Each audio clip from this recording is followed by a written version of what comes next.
video I'm going to show you how to change. This is a 3-way light socket that has seen better days.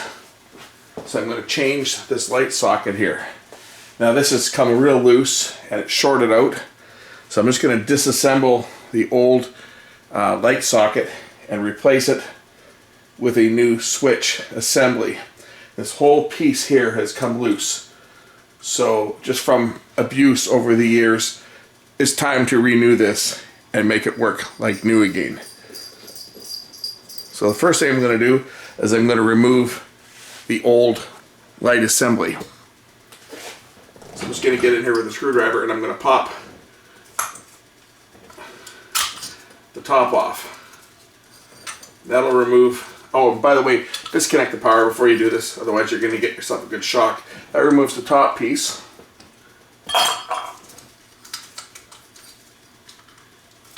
And then there's an insulation piece in here too. And if I get that out of the way, I should be able to get at the screws to loosen off the screws. There we go.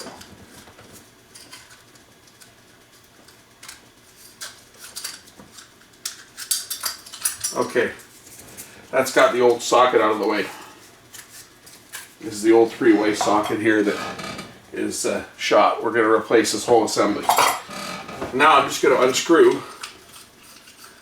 This is already loose because it's been coming off for years. Okay, there we go. Now I've got the whole top piece off. Okay, now I can go about repairing this. The first thing I need to do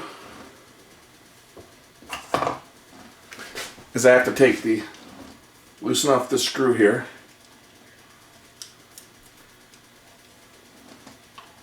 And remove the adapter from the mounting base. And we're going to place that in the new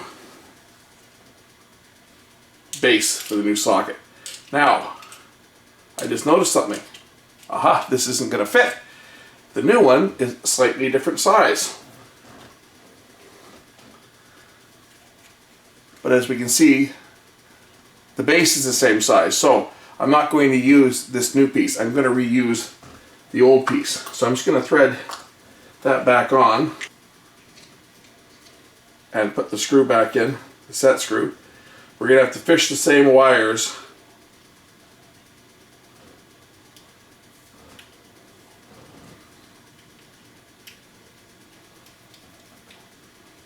okay. Make sure that our wires are separated here. Now what we need to do is we need to put the base, make sure, I'm going to change the paper insulator here from the new one because I believe they are the same. Just what the difference is the size of the thread is different, and as you can see this adapter won't fit in this one. But I had a hard enough time getting a Trilight light socket. It's like they don't make these things anymore. Probably because incandescent bulbs are being phased out. So I'm just going to put the new new paper, just cardboard insulator in here just to protect against any shorts. It's the same size as the other one.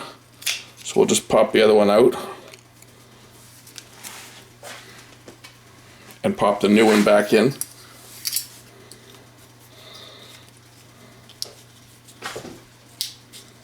I initially wasn't even going to film this thing until I took a look at it and realized it was a little more involved than just a matter of unscrewing it because of the way that this thing is assembled. So I figured I better record this because somebody else I'm sure has got the same problem. We put the new base in and put it through the housing, and then we're going to bring the wires up and then thread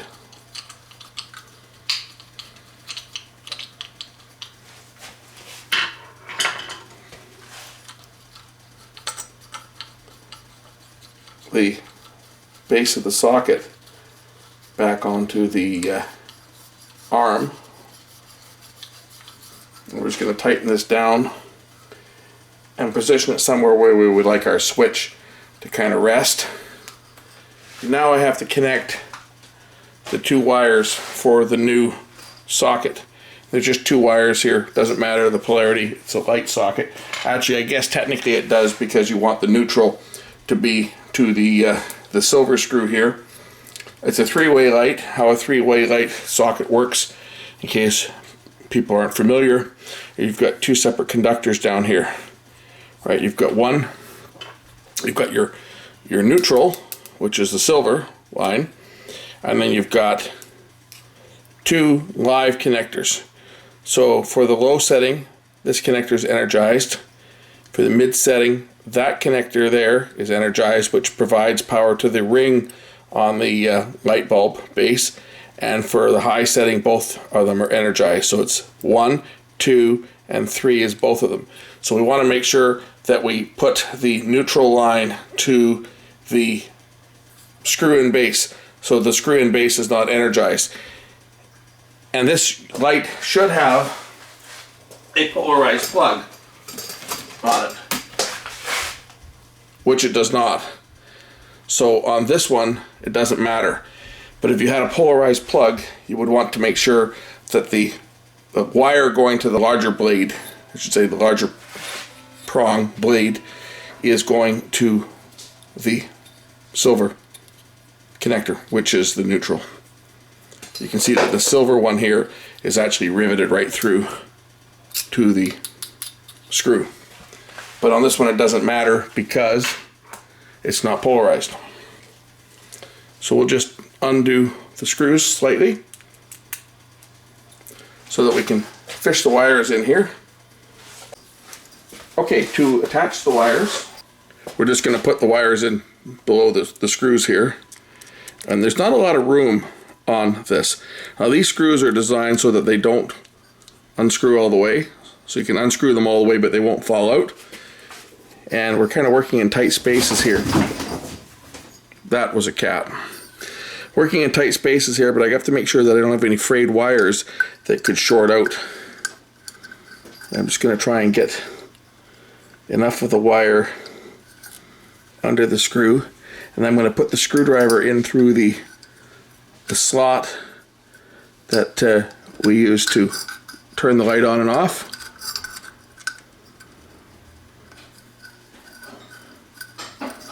And tighten it down.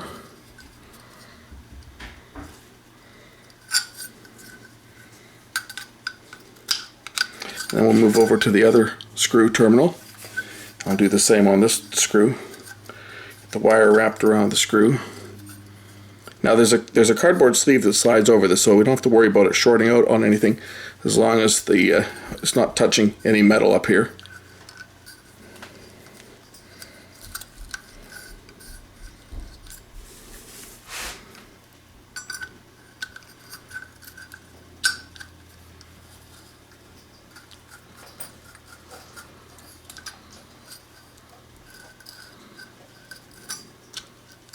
That didn't go in tight. It's going to try and push that wire in a bit better.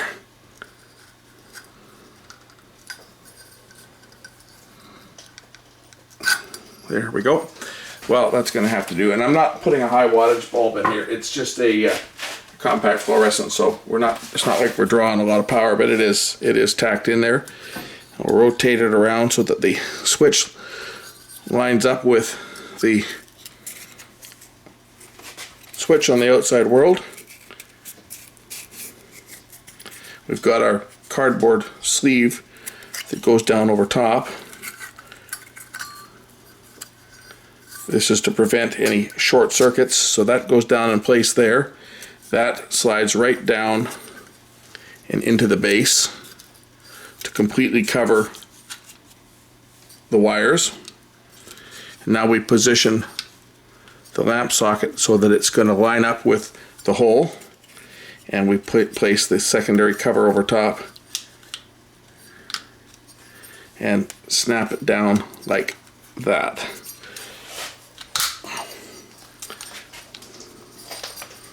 Give it a bit of a turn so that it lines up with the hole, and then I can screw the switch assembly back on.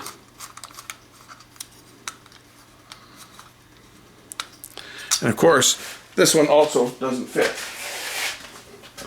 because it's a different size shaft. So I'm going to have to, instead of having my nice brass switch here, which won't turn the light on and off, I'm going to have to use this ugly plastic black one that came with the replacement light. But at least that one will control it. Let's get the hood back, the shade back on here. We'll get the Trilight fluorescent bulb in here and we'll test it. So this is my light. It's a what is it? It's a 12, 19, and 28 watt. It's a Sylvania Trilight.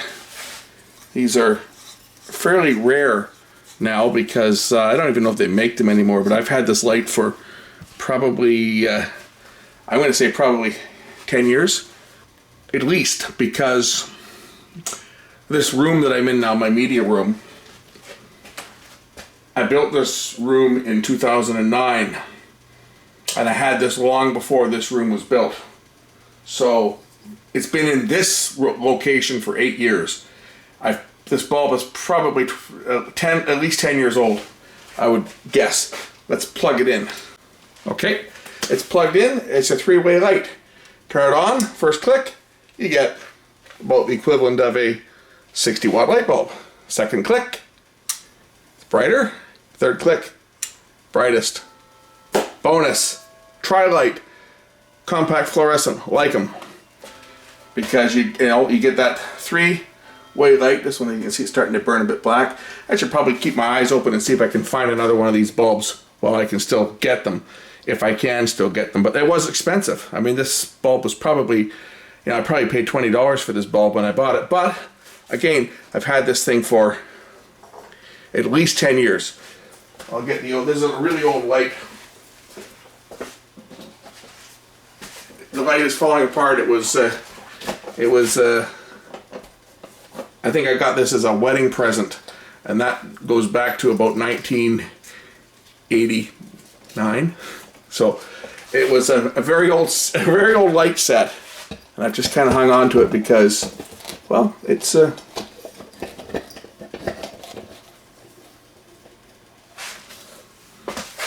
nice lamp, even though it could be cleaned. It's a nice lamp that sits over my chair when I'm reading the paper and stuff.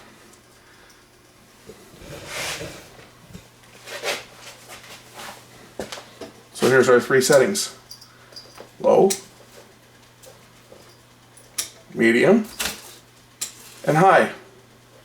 Now I'm happy because the old socket was shorting out. It would flicker and sputter and you had to rock the switch back and forth to try and make it work. We'll catch you in the next video. Bye for now.